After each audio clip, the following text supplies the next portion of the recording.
Stay tuned for Channel 7 Action News at 10 on TV20 Detroit. We'll be right back.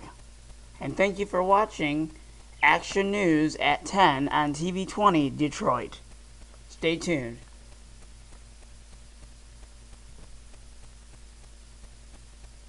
Watching 7 Action News at 10 on TV20 Detroit. Good evening, and thank you so much for joining us. I-94 eastbound still shut down tonight after a tanker truck and two cars collided into a fiery crash. Huge flames and plumes of smoke can be seen for miles away. This happened on the Dearborn-Detroit border about 11 o'clock this morning, and now we're learning tonight that highway is going to be shut down at least through the weekend. 7 Action News reporter Jeff Vaughn is live on the scene right now, and Jeff, we understand this is going to be a mess for a while there. It certainly is going to be, Stephen, and here on scene I can tell you there's still that smell of fuel and of smoke and of fire that remains some 11 hours later. Now, two things are happening here on scene right now. Let me walk you through it. Off to the right here, this is an inspection crew. They are going through and they're looking at the roadway, the lighting and the median as well. An environmental crew is on site testing the air quality as well. Now, to the left, road crews have begun their repair work. However, like you just mentioned, Stephen, it's going to take a few days to get this repaired. And I talked to MDOT earlier tonight. They have a plan to fix these roads, but until that inspection is done, they won't know exactly how long it's going to take. They hope to have that announcement sometime tomorrow. But let's take a look at what happened here earlier today. A fireball erupts from the freeway. A tanker truck catches fire. Choppers have been catching video of the tanker truck ablaze along I-94 eastbound. The flames seen for miles. Following several explosions, felt for miles. I felt like the building shaking. This surveillance video from a BP station across the street catches the tanker on video, on fire, and traveling along I-94 in Wyoming at the Dearborn-Detroit border. The fireball felt by employees inside. I can feel the heat from across the street all the way to the parking lot. You can feel the heat. Yeah, it was crazy. Michigan State Police report the accident involved 3 vehicles. The tanker carrying 13,000 gallons of gasoline and diesel fuel, and 2 cars. One ended up in the opposite lanes of I-94 after police say it flipped over the median. The other car coming to rest sideways in front of the flaming tanker. The driver of that vehicle rescued by the truck driver. He's identified as Ron Thomas. We talked to his brother Doug. Told me he was able to get out of the burning truck and save the guy's life. The investigation tonight is ongoing, but troopers believe a driver may have cut off the tanker, forcing the driver of the truck to his left, possibly striking the median, igniting the fuel, causing this fireball on the freeway. That is the hugest fire I've ever seen in my life. Fire crews respond with ladder trucks spending hours fighting the blaze with foam. Tonight, a look at the aftermath. The intense heat scorching and burning the roadway, pitting its surface, making it impassable. Those neon marks show the extent of the repairs that will need to be made. I-94 closed around 11 o'clock today. Its opening undetermined. And that's kind of where we are right now. MDOT says that they have a plan that they will announce tomorrow once this assessment is done here tonight. Now, I did talk to some of those crew members, and they told me if they had to handicap the repairs, it's going to be anywhere from 3 to 5 days on the short end, maybe about a week on the long end. Now, as for that investigation from Michigan State Police as to who caused this, well, they say they may never know because of the extent of the damage here. Reporting live tonight in Dearborn, I'm Jeff Vaughn, 7 Action News. All right, thanks a lot, Jeff. Some incredible photos being sent to us through WXYZ.com, Twitter, and Facebook.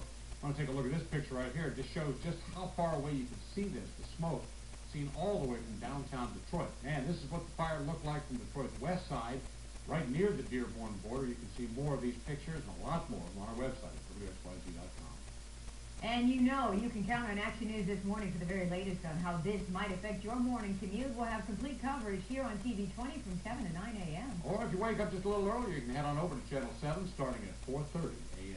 All right, let's turn to breaking news now tonight. We're getting word that Michigan may have lost 2 Marines in a military helicopter crash off the coast of Florida. The Macomb Daily is reporting that Marcus Baywall, a native of Warren, is believed to have been on that helicopter. And Sergeant Andrew Snife of Holland Township is also believed to have been on board. That is according to the Holland Sentinel. Pieces of the wreckage and human remains have been washing ashore along the Florida Panhandle. Officials at Elgin Air Force Base say they are in search and rescue mode, even though the Pentagon says it is presumed all 11 on board the chopper were killed. 7 Marines and 4 soldiers were on the board of that Black Hawk helicopter. It is believed heavy fog in the area contributed to the accident. We will continue to follow this breaking story on air and on WXYZ.com. It's the first murder in Trenton in the last decade, and tonight detectives are working hard to track down a killer. 7 Action News reporter Simon Chiquette is live on the scene in Trenton, where he's been uncovering new information all night long. Simon, what's up? Yes, Stephen, tonight we know the identity of that murder victim, and as you can see here behind me, police are still out here piecing all of this together.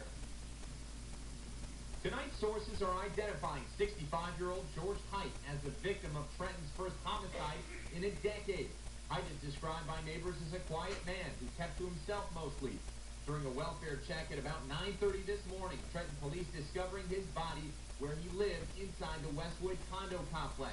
That's located on Daniel Drive just off of 4th Street.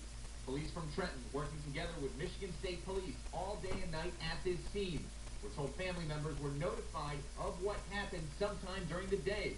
Neighbors declining to go on camera, but say they are stunned by Height's murder. In fact, if you have any information about what happened, please call Trenton Police or Crime Stoppers right away. Live in Trenton, Simon Chiquette, 7 Action News. All right, thanks a lot, Simon. At number 5 now, the Hamtramck police chief under investigation by his own city is calling it quits tonight. Maxwell Barbarino has turned in his resignation, effective immediately. It comes after the city manager put Garbarino on paid leave and launched an investigation. Tonight, we still don't know why, but sources say it involves internal police matters. At number 6 tonight, members of the Ann Arbor community came out tonight to bring their case of school safety and open carry. Both pro-carry and anti-carry members spoke at the board meeting tonight. The plans to speak came out after a man carried a pistol to a choir concert. Both sides felt strongly about their opinion. The community of Ann Arbor is someplace that we know we do not want to have guns in the school. I personally believe there's no place in the schools at all for guns outside the hands of uniformed law enforcement officers on occasions. The reason that we have seen so many tragic school shootings is that laws across the nation have made our schools mass murder enablement zones. Now, the school board president has her own opinion on this, says she doesn't want the guns in the schools. Well, tonight we are learning Lansdale High School was on lockdown this afternoon. We're told the lockdown lasted about 30 minutes during lunchtime. It's believed officials saw 2 men walking in front of the school with 2 long guns. The men never crossed on school property, but the lockdown was put in place as a precaution. I see Rexy over there. The school leaders say the staff and students handled the lockdown quite well. But right now, let's turn our attention to the weather. Boy, it was a beautiful day outside today. We can't complain about that for sure. Fantastic. As a matter of fact, the warmest day we've had all year here in 2015, and the warmest that we've been since Christmas Eve, actually, back in 2014. So we got to 54 today. We'll look at the highs coming up a little bit. How about the current temperatures now? We've slipped a little bit. That's okay. 40 at Metro, 41 in Troy, 41 at City Airport. But below freezing already in Ann Arbor at 31 and 32 in Port Huron right now. So it'll be colder tomorrow morning than it was this morning. That's all right. Dry air that allows us to cool off quickly also will allow us to warm up quickly tomorrow. So we're 40 here. It's cooler to the north and east. It's warmer to the south and west. We're kind of in the middle zone. That's a pretty good place to be here, especially compared to what you did with February and the first part of March. Clouds took just a little bit of time this morning. They broke up, went away. We've been nothing but clear since then. It looks like tonight there's probably not much going on. There could be a little bit, an emphasis on a little part there, of some spotty fog here and there as we get down into the mid-upper 20s overnight. But that won't be a big deal. And if we do get some of that, it burns off very quickly, even faster than this morning. So morning fog, there's some early clouds, maybe a little bit there. Looking forward into the weekend, we may have some more of that to deal with. Maybe some rain chances too. That's coming up in the 7-day forecast. All right, Rexy, talking a bit. A budget crisis within Detroit's fire department has left buildings exposed to potential fire hazards, putting lives and property at risk. Detroit is one of the busiest fire departments in the country, responding to thousands of fires every year. But could some of those fires have been prevented? Action News has learned countless buildings in the Motor City have not been inspected for fire code violations in years.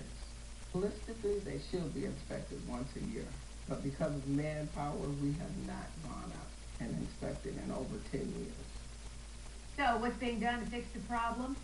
Well, Detroit's Fire Marshal Division has started a massive effort to try and bring buildings up to code. Ronnie Dahl will have that story tonight on Action News at 11. The State House has approved a bill to cut off Michigan's film incentive starting October 1st. The program funds movies, TV, and digital productions in the state. The bill will now head to the Senate for consideration. Governor Snyder says he actually doesn't support an abrupt end to the program like the one the House passed today. He prefers a gradual ramp down. He proposed allocating $50 million for movies for the next fiscal year. Still to come here on Action News at 10, new details on that racist fraternity chant. It may not be limited to the University of Oklahoma. We'll tell you why other schools are opening investigations of their own. Plus, caught on camera, a quick-thinking clerk turns the tables on two would-be thieves. That's coming up next here at 10.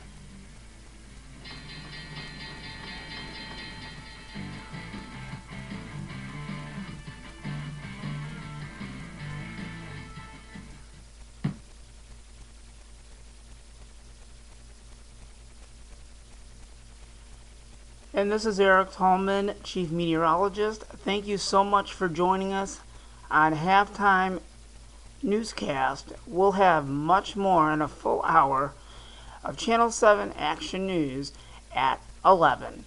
We will return within a half an hour. Thank you so much for joining us, and stay tuned at 11 o'clock for Channel 7 Action News for a full hour from 11 p.m. tonight until 11:30 tonight.